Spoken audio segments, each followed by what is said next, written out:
আমরা সর্বওয়াজ মাহফিলে এটা বলতেছি আজকে 16 বছর ধরে না। আমরা জন্ম থেকে জ্বলছি, যেটা বাংলাদেশের পাইবো আমরা জন্ম থেকে জ্বলছি। মাহফিলে আসি আমরা অনুদান দিয়ে সার্বিক সহযোগিতা করে এখানে এসে দাঁড়াই। আর অনেক সবার কথা বলছেন, অনেক বক্তা আছে অর্থের বিনিময়ে এখানে আছে। বিচার করতে হবে। একজন সমাজবাসী সমাজপতি সমাজের যে কমিটি সে যতটুকু এই সমাজের কল্যাণে কাজ করতে পারবে একজন ইমাম কিন্তু পারে না, সেটা আমরা দায়িত্ব নিয়ে বসে আছি। যুবকদেরকে তো আমরাই তৈরি করছি। আমি যদিও দেশের স্বাধীনতা দেখি নাই, আমি দেখবো পত্রিকা ওই 4 তারিখের রাত্রে তো আমি ইংল্যান্ড থেকে কানাডায় যেতেছিলাম। আমি তো জমিনেই ছিলাম না, 39,000 ফিট উপরে ছিলাম। নামার পরে আমি শুনছি দেশ স্বাধীন হয়ে গেছে। আল্লাহ বলে একটা নেয়ামতের হিসাব দেওয়ার ক্ষমতা তোর নাই, একটা নেয়ামতের। আমি দেখাইতেছি দৃষ্টি শক্তি একটা নেয়ামত। কয়টা? ঠিক না?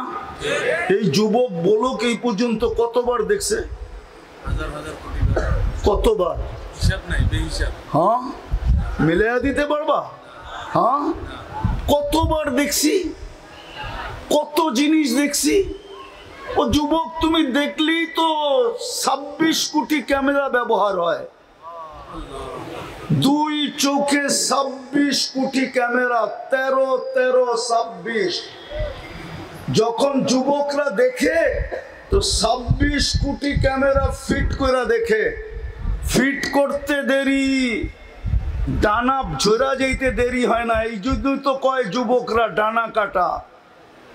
ও ডানা থাকবো কোত্থেকা? তুই 26 কোটি ক্যামেরা লাগায় দেখস, তোর ডানা থাকে কোত্থেকা? ফ্রিকোয়েন্সি আছে না? বলো কতবার দেখছো এই পর্যন্ত? বলো কেউ আমাকে। কিন্তু আল্লাহর কাছে হিসাব আছে তুমি কতবার দেখছো। কিরামান কাতিবিন ইয়ালামুনা মা তাফআলুন, ভিডিও করা আছে কতবার দেখছো। যদি আজকে এখান থেকে আল্লাহর পক্ষ থেকে পুরস্কার নিয়ে উঠতে চাই, তাইলে 2টা জিনিস করতে হবে। একটা হলো পরিপূর্ণ মনোযোগ দিয়ে শুনতে হবে, দ্বিতীয় হলো পরিবেশটাকে বিলকুল নীরব নিঝুম রাখতে হবে। তাইলে কিন্তু আমরা পুরস্কার নিয়ে উঠতে পারবো। মাথার উপরে কিন্তু আপনাদের সামিয়ানা নাই, বিলকুল ডাইরেক্ট করবে, ডাইরেক্ট। আর কোরআন এটাই বলে, ইদা কুরিয়াল কোরআন ফাস্তামিউ লাহু, যখন কোরআন বা কোরআনী কথা শোনো পরিপূর্ণ মনোযোগ দিয়ে শোনো। আর কোরআন বলে আনসিতু, বিলকুল নীরব আর নিঝুম ভাবে শোনো। তারপরে কোরআন বলে লাআল্লাকুম তুরহামুন, তাইলেই কিন্তু আল্লাহর রহমতের দ্বারা পুরস্কারটা মিলবে। আর পুরস্কারটাও হাদিসে ঘোষিত আছে। পরিসমাপ্তিতে বলা হবে ইরজিউ মাগফুরান লাক, যাও তোমাদের গুনাহ মাফ। আর কি চান? দ্বিতীয় আরেকটা বলবে বুদ্দিলা সাইয়্যাতিকুম হাসানাত, গুনার জায়গাগুলা নেকি দ্বারা পরিপূর্ণ হবে। কিন্তু মধ্যখানে একটা সমস্যা আছে, মন আর শয়তান এটা হইতে দিবে না। কেননা আমাদের মনের রিমোট কন্ট্রোল শয়তানের কাছে। আমাদের যেরকম ঘরের মোবাইলের কন্ট্রোল আমার আঙ্গুলের মাথায়, ঘরের টেলিভিশনের কন্ট্রোল যেরকম রিমোটে, ঠিক আমাদের মনের কন্ট্রোলও কিন্তু শয়তানের কাছে। আর শয়তান কিন্তু এটা চাবে না, কেননা ও বিতাড়িতই হয়েছে আমাদের কারণে। আমার কথা কিন্তু এখনো শুরু হয় নাই। ও বিতাড়িত হয়েছে আমাদের কারণে, মানুষের কারণে। মানুষ যদি না আসতো, অস্তিত্ব না হইতো, তাহলে তো ও তো চাঙ্গে ছিল। চাঙ্গে, চাং বোঝেন? ডাকায়া শব্দ বোঝেন না? বোঝেন না? অনেক উপরে ছিল। হুজুররা বুঝবে, সপ্তম আকাশে ওকে আজাজিল নামে ডাকা হতো। আজাজিল মানি হলো উচ্চ সম্মানিত। ওই শব্দটা নিয়েই আমাদের মাদ্রাসায় একটা ছন্দ আছে, তাকাব্বর আজাজিলরা খারে কার। এত উচ্চমানের ব্যক্তিটাকে অহংকার ধূলিসাৎ করে দিছে সব। কেননা ওর অহংকার ছিল আমি আগুনের তৈরি, মানুষ মাটির তৈরি। আগুন মাটিকে পোড়ায় আমি ইট বানায় দিই, জ্বালায়া পাউডার বানায় দিই। আমি কেন মানুষকে সেজদা করব? বিদায় শয়তান আজকে চাবে না যে আপনারা ঘোষণা নিয়ে এখান থেকে যান। বিদায় আবারও হাজ্জুর অনুরোধ, পরিপূর্ণ মনোযোগ আর বিলকুল পরিবেশটাকে নীরব। কথা বলার ভঙ্গিও বলতে পারেন, প্রশ্নও বলতে পারেন। আমরা যেই দিন দুনিয়াতে পা রাখছি বা আর একটু আগে নিয়ে যাওয়া যায়, মার পেটে যেদিন আমাদের রু আসছে, 4 মাস কমপ্লিট হওয়ার, পূর্ণ হওয়ার পরে রু আসে, ওই দিন থেকে আমাদের যাত্রা চলমান। আমরা যেখানেই বাস করি না কেন, দুনিয়ার পজিশন আমাদের যেমনই হোক না কেন,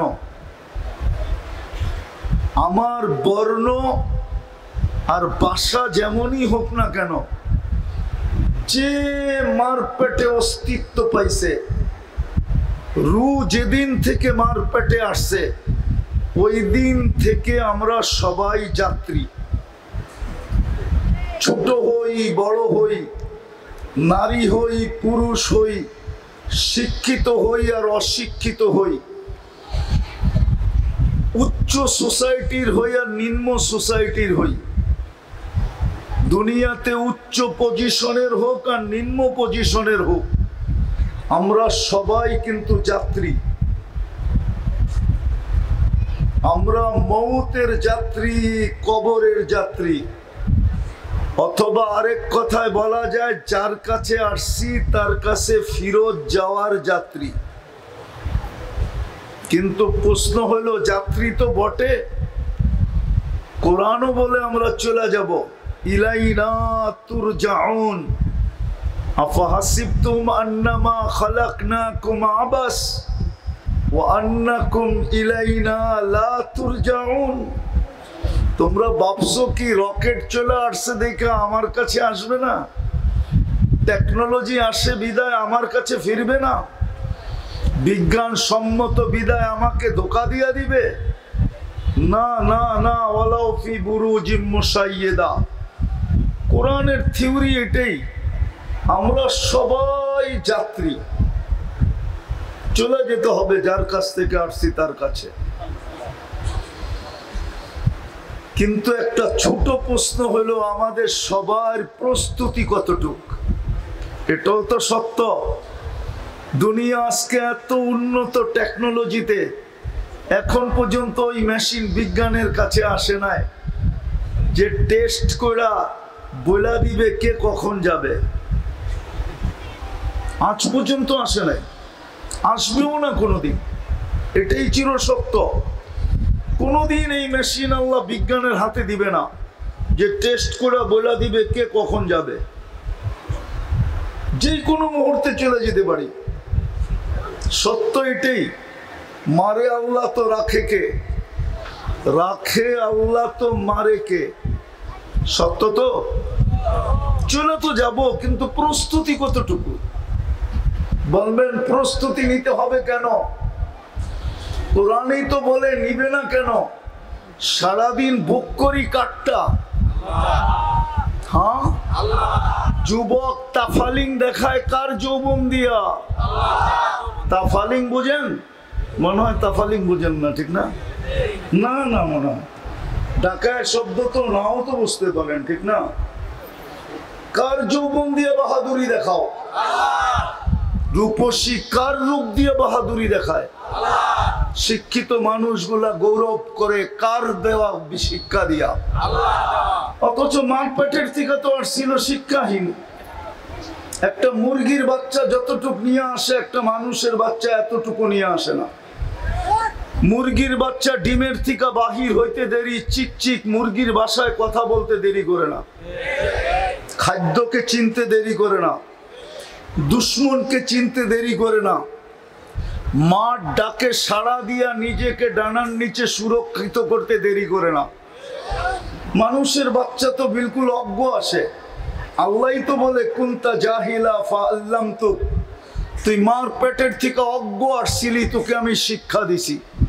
কুনতা যায়ীফা ফাকাওয়াইতুক, মার পেটের থেকে বিলকুল দুর্বল আসছিলে, আমি তোমাকে সুঠামত্ব দিছি। কুনতা সগীরা ফাকাব্বারতুক, মার পেটের থেকে তুমি বিলকুল ছোট আসছো, তোমাকে আমি বড় করছি আমি। কুনতা মিসকিনা, মার পেটের থেকে তুমি নিশ্চয় আসছিলে। ফালা লাকা সিন্নুন তাক্তা, দাঁত ছিলই না, কোত্থেকে কাটবে। ওয়ালা লাকা লিসানুন তানতিক, জিহ্বা ছিল কিন্তু বাকশক্তি ছিল না, কোত্থেকে বলবে। ওয়ালা লাকা উযুনুন তাসমা, কান ছিল শ্রবণ শক্তির কার্যকারিতা ছিল না, কোত্থেকে শুনবে।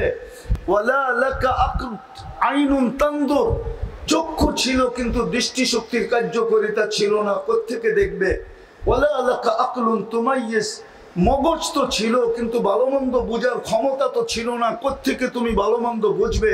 ওয়ালা লাকা কলবুন তাতাফাক্কার, দিল তো একটা ছোট ছিল, চিন্তা কি জিনিস তো তুমি জানতে না। ওয়ালা লাকা ইয়াদুন তাফতিশ, হাত তো ছিল, ধরার ক্ষমতা তো ছিল না। ওয়ালা লাকা রিজলুন তামশি, পাও তো ছিল, চলার ক্ষমতা তো ছিল না। আলাইসা কাযালিক, আল্লাহ বলে এরকম কি ছিল না? কে তোমাকে স্বয়ং সম্পূর্ণ করলো? যুবক, তোমাকে যৌবন দিয়া কে ফুটাইলো? আজকে অনেকে দেখা তোমাকে মুস্কি মুস্কি হাসে, অনেকে চোখ টিপি দেয়, অনেকে মেসেজে লেখে I.U। তুমিও কাউকে ফুলের 14 তারিখে ফুল দাও, হোটেলে নিয়ে খাওয়াও, পার্সেলও দিয়া দাও, আবার লেখো জীবনে একবার হলো আমার একটু লেখা পাঠাও I.U। কে তোমাকে ফুটাইলো? 24 ঘন্টা কাটটা বক করো, নাই তো পানির বোতল এইখানে, নাইলে তো দেখাইতাম তোমাকে। এই যে পানির বোতল, যদি অক্সিজেন কিনতে হইতো পানির দামে 30 টাকা লিটার, তাইলে ডেলি 16,500 টাকা বিল দিতে হইতো। মাসে 4,95,000 টাকা বিল আসতো। যদি বাংলাদেশ সরকার বিদ্যুতে ফ্রি পেড লাগাইতে পারে, কার্ড সিস্টেম করতে পারে, যতক্ষণ কার্ড আছে, টাকা আছে কার্ডে, ততক্ষণ বিদ্যুৎ চলমান, টাকা শেষ বিদ্যুৎ অফ। আল্লাহ তো করতে পারতেন যে যতক্ষণ টাকা ভরা থাকবে অক্সিজেন চলবে, নাইলে অফ। তাইলে তো এই রোডেই ডেলি হাজার হাজার শ্রমিক পাওয়া যেত, পড়া আছে রাস্তার ভিতরে। কেউ যদি জিজ্ঞাসা করতো এত মানুষ রাস্তায় পড়া আছে কেন, বলে অক্সিজেনের বিল দিতে পারে না, এই জন্য পড়া আছে, অক্সিজেন বন্ধ। সারাদিন কাঠটা বুক করি, কথা লম্বা হবে না, অল্প কথায় বুঝলেই জীবন চেঞ্জ হয়ে যাবে, নাইলে কালকে কিন্তু প্রশ্ন উত্তর সম্মুখীন হইতে হবে।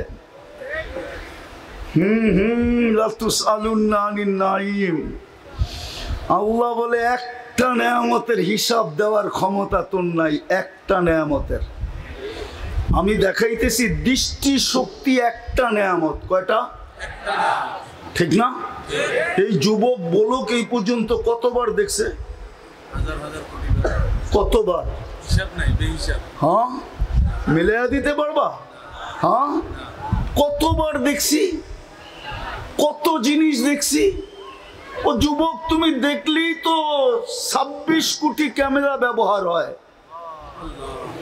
2 চোখে 26 কোটি ক্যামেরা, 13 26 যখন যুবকরা দেখে তো 26 কোটি ক্যামেরা ফিট করে দেখে, ফিট করতে দেরি, ডানা ঝরা যেতে দেরি হয় না। এই জন্যই তো কয় যুবকরা ডানা কাটা। ওর ডানা থাকবো কোত্থেকা? তুই 26 কোটি ক্যামেরা লাগায় দেখস, তোর ডানা থাকে কোত্থেকা? ফ্রিকোয়েন্সি আছে না? বলো কতবার দেখছো এই পর্যন্ত? বলো কেউ আমাকে। কিন্তু আল্লাহর কাছে হিসাব আছে তুমি কতবার দেখছো। কিরামান কাতিবিন ইয়ালামুনা মা তাফআলুন, ভিডিও করা আছে কতবার দেখছো। কত জিনিস দেখছি, একটা নেয়ামতেরই তো হিসাব দিতে পারবো না। আমি তো চক্ষু দেখাইলাম, এরম যদি কান দেখাই, এরম যদি বাকশক্তি দেখাই, এরম যদি ব্রেন দেখাই, ভাবলাম এই পানি এই দিন পর্যন্ত কত ফোঁটা খাইছো বলো, কত লিটার গোসলে ব্যবহার করছো বলো। পানিও তো একটা নেয়ামত। বিদায় আমার কথা শুরু, আমরা যাত্রী, যাত্রা চলমান, যেই কোনো মুহূর্তে পরিসমাপ্তি করতে পারে। আজকে সূর্য এই কোনাবাড়িতে বলতে বলতে ডুবছে, লান আউদ ফি হায়াতিকা আবাদা, হতে পারে কাল সকালে কেউ তোমরা আমাকে উঠতে দেখবে না। এরকম জায়গা দুনিয়াতে শত আছে, এক রাত্রে মাটির সাথে মিশা গেছে। গত ডিসেম্বরের আগের ডিসেম্বরে তুর্কিতে এক রাত্রে 1.5 লক্ষ লোক মারা গেছে 7.8 ভূমিকম্প দ্বারা। আমাদের দেশও আসছিল 2013 কি 14 31 নাইটের পরের দিন সমমাত্রার ভূমিকম্প আসছে। আল্লাহ বাংলাদেশকে বাঁচায়া দিছে। এই দেশের সাথে আল্লাহ একটা আলাদা মহব্বত আছে। হ্যাঁ, আমার কথা মেনে নাও, এটার প্রমাণ দিতে পারবো আমি। যদি মহব্বতই না থাকতো, করোনার সময় তো সারা দুনিয়া বলছিল বাংলাদেশের মতো বিপর্যয় দুনিয়ার কোথাও হবে না, কিন্তু বাংলাদেশের মতো কম বিপর্যয় দুনিয়ার কোনো দেশে হয় নাই। বিপর্যয়ের দিক দিয়া, কম বিপর্যয়ের দিক দিয়া WHO তে 1 নম্বর নাম বাংলাদেশের, যে বাংলাদেশে কোনো বিপর্যয় হয় নাই। বাংলাদেশে এত সুন্দরভাবে করোনার রোগীর দাফন দুনিয়ার কোনো দেশে হয় নাই। বাংলাদেশের কোন করোনার রোগী আলেমদের হাতের ছোঁয়া ছাড়া কবরে যায় নাই। যতগুলা সংস্থা কাজ করছে করোনা নিয়া, করোনার মৃত্যু, করোনার ব্যক্তিদেরকে দাফন করার ব্যাপারে সব মাদ্রাসার হুজুর আর ছাত্ররা করছে, একটাও বাহিরের দেখাইতে পারবেন না। কে বাঁচাইছে বাংলাদেশকে? বুঝা গেল ভালোবাসা আছে এই দেশটার সাথে। বলমু না রাগ হয়ে যাবেন, না অন্যদিকে নিয়ে যাবেন? আমি আপনাদের স্বাধীনতা দেখি নাই। এই যে স্বাধীনতা গত বৎসরের আগস্টের, কেন ওই দিন আমি দেশে ছিলাম না। আমি 18 জুলাই চলে গেছিলাম ইংল্যান্ড। যেদিন স্বাধীন হইতেছিল ওই দিন আমি জমিনেই ছিলাম না। 4 তারিখে রাত্রে আমি কানাডা যেতেছিলাম। আমি ছিলাম আকাশে 39,000 ফিট উপরে, জমিনের থেকে। নাইমা শুনছি স্বাধীন হয়ে গেছে, কিন্তু পরে যা শুনতেছিলাম, আমি বিলকুল দেশে আসছি সেপ্টেম্বরের 23 তারিখে। মধ্যখানে একদিনের জন্য আসছিলাম, আবার চলে গেছি কোরিয়া। ঢাকা নামছি, একদিন ছিলাম, পরের দিন ফ্লাইট কোরিয়া ছিল আমার।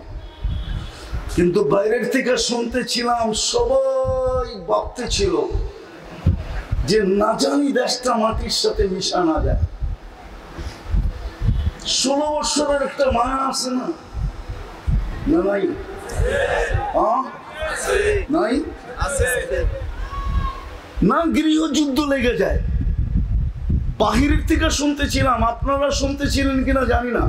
আমি কানাডার থেকে আবার ইংল্যান্ড আসছি, ইংল্যান্ড থেকে আমি মিশর আসছি, মিশর থেকে সৌদি আরব আসছি, বাংলাদেশে আবার কোরিয়া গেছি। সব জায়গায় এক আলোচনা শুনতেছিলাম, দেশটা মাটির সাথে মিশা যায় কিনা। কিন্তু আমার বিশ্বাস ছিল কিচ্ছু হবে না। এই দেশটার সাথে আল্লাহর একটা ভালোবাসা আছে। এটারও একটা কারণ আছে, বলবো? ইসলামের সর্বপ্রথম কোরবানি এই মাটির নিচে লুকানো আছে। আল্লাহর রাসূল হিজরত করেন নাই, তখন বাংলাদেশে 4 সাহাবী চলে আসছিলেন। বাঙালিরা সাহাবীদের চেহারা দেখা মুসলমান হয়েছে। বাংলাদেশের ইসলামের বয়স আর মদিনার ইসলামের বয়স কাছাকাছি, সমসাময়িক বললেও ভুল হবে না। 4 সাহাবী চলে আসছে, আবু ওয়াক্কাস, ওহাব ইবনে মালিক, কাসেম ইবনে হুযাইফা, উরওয়া ইবনে সাসা। এইখান থেকে 2 জন চিনে গেছেন। আবু ওয়াক্কাস রাদিয়াল্লাহু তাআলা আনহুর কবর চীনে, ওহাব ইবনে মালিক রাদিয়াল্লাহু তাআলা আনহুর কবর মঙ্গোলিয়ার বর্ডারে। কিন্তু 2 জনের কবর ইতিহাসবিদরা বলে এই মাটির নিচে। এই জন্যই মাটির নিচে একটা আধ্যাত্মিক শক্তি লুকানো আছে। একটা কথা বলেই ফেলি, মিডিয়া দিয়ে চলে যাবে। এই মাটি নিয়ে যারা খেলতে চায় না, এই মাটির বৈশিষ্ট্য হলো বেশি দিন খেলতে দেয় না। হয়তো মাটি তাকে কিক মেরা দেয়, কিক বুঝেন? হয়তো বোল্ড আউট করে, নাইলে রান আউট করে, নাইলে ক্যাচ আউট করে, নাইলে ছক্কা মাইরা বাউন্ডারির বাহিরে করে। এটা হলো এই মাটির বৈশিষ্ট্য। কেননা ওই আধ্যাত্মিক শক্তি মাটির নিচে লুকায় আছে। এই জন্য আমার বিশ্বাস, দুনিয়ার কোন পরা শক্তিও যদি আমি আমার ভিতর থেকে বলতেছি এই মাটিতে আসতে চায়, তাহলে আমার বিশ্বাস এই মাটিতে টিকবে না। কেননা এই মাটির নিচে এক আধ্যাত্মিক শক্তি আছে, যেটা ইতিহাসের পাতা খুঁজলে পাওয়া যায়। আরেকটা বাহ্যিক শক্তি আছে। বাংলাদেশে 40,000-এর উপরে হেফজোখানা আছে। সুবে সাদেক হওয়ার 1 ঘন্টা আগে এরা ঘুম থেকে ওঠে। বাংলাদেশের এই লাল সবুজের পরিধিটাকে এরা আধ্যাত্মিক সুরক্ষার চাদর দিয়া ঢাকে। তারপরে কোরআন পড়তে বলে, কোরআন পড়তে বসে। এই জন্য যত দুর্যোগ আসুক বাংলাদেশে, এই বয়সে তো বহুতবার দেখলাম 10 নম্বর মহা বিপদ সংকেত। কেননা ভালো মতে আওয়াজ না, আবহাওয়াবিদদের কাছে 10-এর উপরে কোনো সংখ্যা নেই। 10 মানে কিয়ামত। এই পর্যন্ত বহুতবার উঠাইতে দেখলাম, কিন্তু কয়েকটা কলা গাছ ব্যতীত আর কিচ্ছু পড়ে না, ঠিক না? একবার আমি নিজে ছিলাম, বুলবুল যখন আসে তখন 10 নম্বর মহাবিপদ সংকেত ছিল। আর বুলবুল প্রথম ঢুকছে পাথরঘাটা দিয়া, বরগুনা। ওই রাত্রে আমি পাথরঘাটায় ছিলাম, 10টা-12টা টিনের নিচে ছিলাম। আমার সাথে আরো লোক ছিল মসজিদে। সারা রাত্র দেখতেছিলাম যে বুলবুল ঢুকতেছে, ভাবতেছিলাম কি না কি হয়। কিন্তু সকালবেলা যখন ঢাকার উদ্দেশ্যে রওনা দিছি, রাস্তায় শুধু কয়েকটা কলা গাছ পড়া পাইছি, আর কিচ্ছু পাই নাই। আরেকটা